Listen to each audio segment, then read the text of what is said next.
Assalamu alaikum warahmatullahi wabarakatuh. আজি আপোনালোকৰ ওচৰত আকৌ এটা সৰু ভিডিঅ' লৈ আহি গ'লোঁ। সেইটো হৈ গ'ল মোৰ মনত এটা ভাৱ আহিলে। মই মাহঁতৰ আগত এটা কথা আগতে শুনিছিলোঁ। মই ভাবিলোঁ আপোনালোককো এই কথাষাৰ মানে মনত ভাৱ আহে নেকি, মই সেই বুলি আপোনালোকৰ ওচৰত আহিলোঁ। কথাটো হৈ গ'ল এইটো যে আমি এটা আগতে হাতত মানে এটা কথা শুনিছিলোঁ যে এইটো যে বনৰ বাঘকো মৰমাই গলাব পাৰি।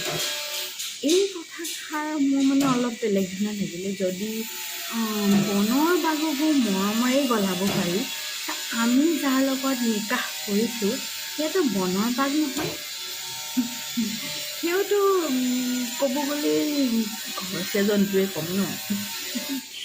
পিছে তেখেতসকলৰ যেতিয়া আমি তেখেতৰ লগত কথা পাতিব পাৰোঁ, আমি তেখেতক আমাৰ নিজৰ ভাষাৰে বুজাব পাৰোঁ, মৰম দিব পাৰোঁ, ক'ব পাৰোঁ। যদি মৰম দিলেই বনৰ বাঘকো যদি মানে বুজাই মৰমত আনিব পাৰোঁ, তেতিয়াহ'লেনো আমি আমাৰ নিজৰ যাৰ লগতে নিকাহ কৰিছোঁ সেয়াৰ লগত মানে কি, মই দুটা পাৰ্টিৰ কথাই কৈছোঁ।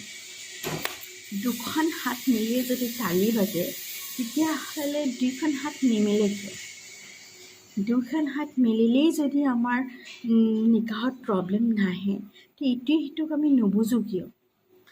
ঘৰটো যদি আমি নাই সৰা, আপোনালোকে যদি কামৰ পৰা আহি দেখিলে যে আজি মই ঘৰটো নাই সৰা, তো অলপ আমাক নুসুধিলে কিয় যে মৰমত, যে আজি তুমি ঘৰটো কিয় নাসাৰিলা, কিয় তোমাৰ কাম কৰিবলৈ যে মন নগ'ল নেকি, তোমাৰ গাটো বেয়া নেকি, বা বাচ্চাই আমনি কৰিলে নেকি যে ঘৰ নাই সৰা বা কিবা কাম কৰি থ'বলৈ আপুনি কৈছিলে, বা আপোনাৰ কাপোৰ কানি আমি নুধুলোঁ।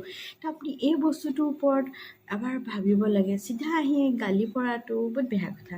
তাতে মই আৰু এটা কথা কওঁ, তেনেকৈ আমি আমাৰ সেই ছোৱালীসকলকো বা বিবিসকলকো কৈছোঁ বা ৱাইফসকলকো কৈছোঁ যে যদি কিবা বস্তু আমি আনিবলৈ ক'লোঁ আৰু তেখেতে যদি নানিলে, কিয় আমি মৰমত সুধিব নোৱাৰোঁনে যে কিয় নানিলে, কি প্ৰব্লেম হ'ল নেকি, কি এনেকুৱা কথা হ'ল যে আজি আপুনি ঘৰৰ পৰা ওলাই গৈছিলে এই বস্তুটো আনিবৰ কাৰণে, বা মই কৈ দিছিলোঁ আপুনি পাহৰি গ'ল নেকি।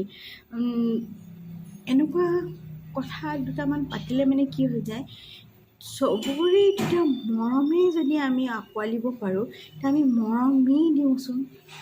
মৰম দিলেই যদি আমি চব বস্তু পাই যাওঁ, তেতিয়াহ'লে আজি আমাৰ মৰমৰ কমজুৰি হৈ গৈছে।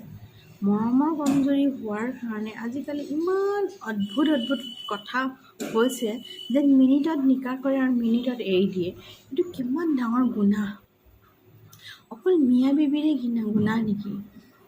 সেয়াতো মাক বাপেকৰো গুনাহ যে দেখিও নেদেখা ভাও জুৰিছে, শুনিও নুশুনা হৈছে, কোৱাৰ পাছতো যদি নুবুজিছে, এইটো কেনেকুৱা কথা যে নিকাহ কৰিছে, কিমান ডাঙৰ আমলি বস্তু, সেইটো কিমান ডাঙৰ নেকগাৰ বস্তু হয়। আৰু সেই বস্তুটো খেল বুজি পোৱা হৈ গৈছে যে টকা পইচা নাই বুলিয়ে, দুখ সহ্য কৰিব নোৱাৰিছে বুলিয়ে তালাক দি যাবগৈ, বেলেগ এটা মানুহৰ লগত যামগৈ। কিয় আল্লাহক বিশ্বাস নকৰে? যদি আল্লাহে তেখেতৰ লগত মোক নিকাহ কৰালে, সুখ যদি আছে তেখেতৰ লগতে আছে, আৰু দুখ যদি আছে তেখেতৰ লগতে আছে।